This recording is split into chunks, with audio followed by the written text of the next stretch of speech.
Abortion providers in a number of states are filing lawsuits to prevent the enactment of statewide abortion bans following the overturning of Roe v. Wade by the Supreme Court. At least 13 states have abortion bans on the books, many of which were set to trigger once the decades-old Roe v. Wade was overturned. Earlier today, a judge in Harris County, Texas, blocked the implementation of the state's ban, ruling that abortions up to about 6 weeks can temporarily resume at some clinics.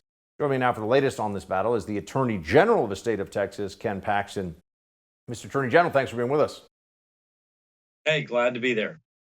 So tell me, what happened here? A judge has said that abortions can continue. I mean, give us the situation, the overview of, in a post-Roe legal environment, what is happening in your home state of Texas?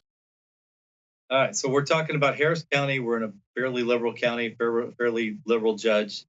She ruled that the pre-Roe statutes are not in place anymore. I don't know why she said that, because the statute that we passed, both the trigger bill and the heartbeat bill, both reference the fact that we're not eliminating those statutes. Those statutes still are in place. They've never been repealed by the legislature. So, this is a temporary injunction. So we're going to have whether the permanent injunction is going to stay in place. We're going to have a hearing I think it's a couple of weeks, and so we should be able to resolve this. If we don't, we'll appeal it. It's obviously it's not the right decision. Those statutes are in place. The trigger bill's in place. Everything, heartbeat laws in place. Everything's in place. And for her to stop everything and act like nothing happened is, obviously not the right decision. And what is the law now in the state of Texas for everybody watching when it comes to the issue of abortion? I mean, what you mentioned, the trigger laws. Where does the issue stand right now? Yeah, so the trigger bill goes into effect after the court. The court has to issue a final judgment. The final judgment typically is about, I think the deadline is about 25 days. It gives the other side a chance to ask for a rehearing of their case in front of the U.S. Supreme Court. They're rarely granted. I doubt it'll be granted here, but we give them 25 days.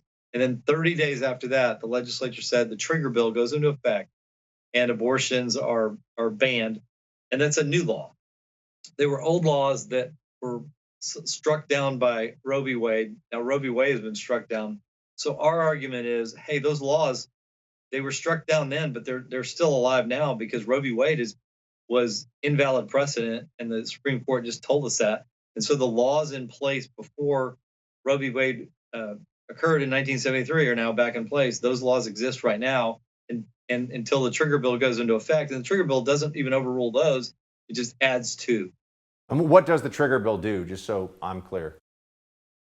So the trigger bill outlaws all abortions unless it relates to the health of the mother. So the trigger bill, Okay. if it was passed by the legislature before Roe v. Wade was struck down, it was passed in anticipation of Roe v. Wade being struck down. So the legislature passed it in May, I think, and it went into effect in September, almost a year ago. And if Roe v. Wade passed, then it sort of retroactively knocked down or put back in place these statutes.